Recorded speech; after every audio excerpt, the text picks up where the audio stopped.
Releasing games is always the same. I'm not sure how to call it in English, it's a Swedish thing.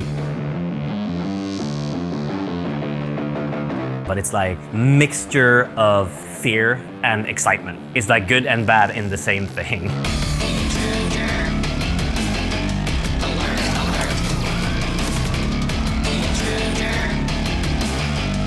What do you think was most inspiring for you when you created like the soundtrack for Gori? Definitely Doom.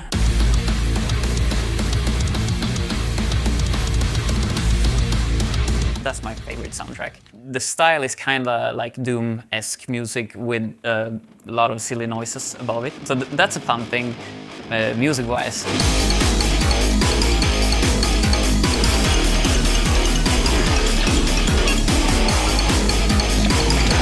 We wanted to do something vibrant, something new and something fun, but then we also have our roots of horror and blood and the craziness. Basically mixing the two together created what we have here in Gori.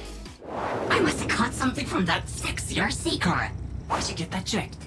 First we did the story, we have the characters, but some characters have joined for 5 minutes and then we just threw it out and chucked it out because, you know, this character doesn't work here. Gori and Frank were two characters that we nailed early on. Frank, the hoverboard, basically was John making his cartoon voice. Like, talking to this, come on, Gori, let's go. Oh, teddy bear thought it took us, but here we are. And then I do some bleeps and bloops on the computer. Yeah. We're fortified up here, and whenever Gori runs out of his processed chew toys, we can just get some exercise and resupply back on Earth.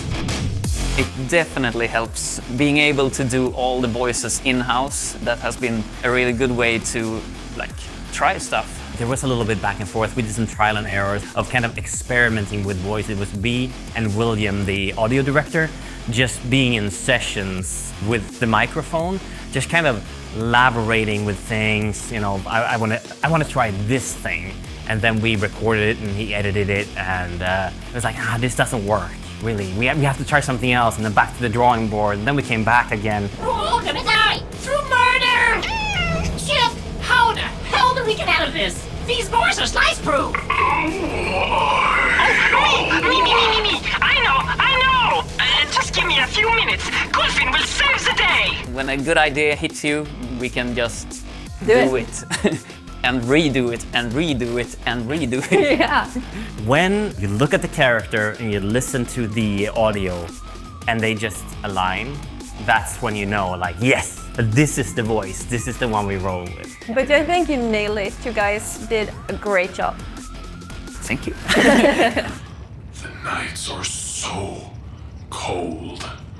Chip. Now with real feelings. As the 2D artist in the project, I make a lot of concepts for all the characters, and when we started with Gori and decided upon a cat, which was a mutual decision, we all love cats, so I tried to different shapes, I tried different fur coats and stuff that have become skins in the game, so you can play as your own cat or a different cat than just a ginger one. But we decided with the ginger one because that would draw the eye and it would stand out. And also I'm a ginger, so I'm kind of biased. It's basically you in a cat form.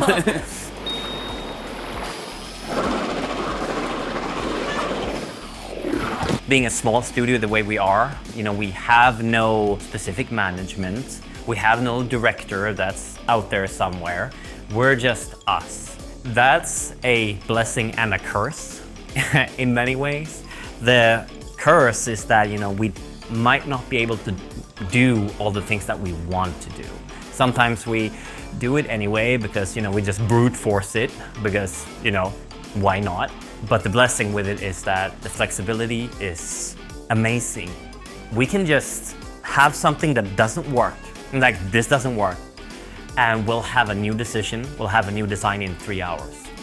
One of the examples is actually the level 2 boss, which is one of my favorite boss battles now. But when we first made it, the first draft of it was a complete disaster. I hated it. It was awful and bad. And it's like, we can't put this in the game. We have to have something else. We tested on a Friday. And I get obsessed with it because I hate it and I have to fix it. So I sit up all weekend and I just come up with a new design and I come back with a new design on paper. I present it to William and it's like, I want this. This sucks. Chuck it out, get rid of it. I want this. And so that's one of the blessings of being such a small team. Come, Gori. Expecting you. See you soon. He doesn't look fun to play with. So which character or enemy are we most proud of? I personally like the bosses. That's the ones I think of instantly. Yeah, special favorite one of all the bosses? And yeah, I do think Box is a pretty cool one. It is a really cool one, and that was one of the first boss designs we made. It was actually not me creating the concept for the original Box. That was John, is coming up with something goofy on the whiteboard, fading it up, and I was so inspired and like took that concept. It was a green marker on white, and I'm like, I'm gonna do something with this. I wouldn't be ashamed to have a Box tattoo. That would be cool. That would be cool. I will eat your head last, so I can look you in the eye.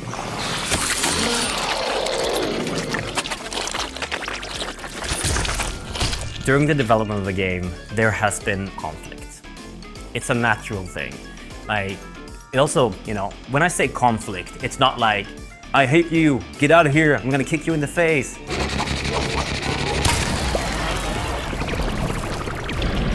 You know, it's just like, we don't agree. I want this, somebody else wants something else. We found ways to discuss it. So usually like I say A, you say B, and then we usually actually come up with C, which is a way better than both A and B.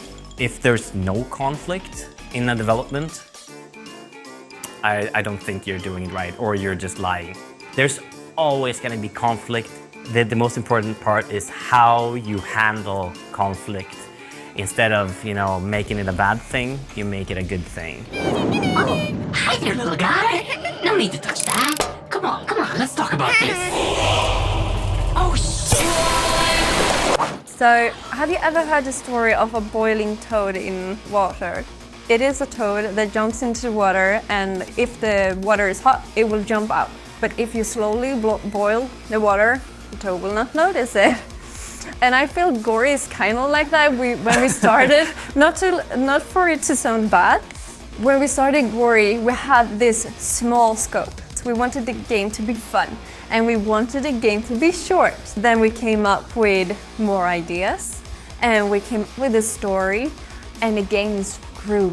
And it became amazing, and all our passion just grew with it, but it also made the game bigger and bigger and bigger. It wasn't on purpose, it just became this way. happened. Yeah.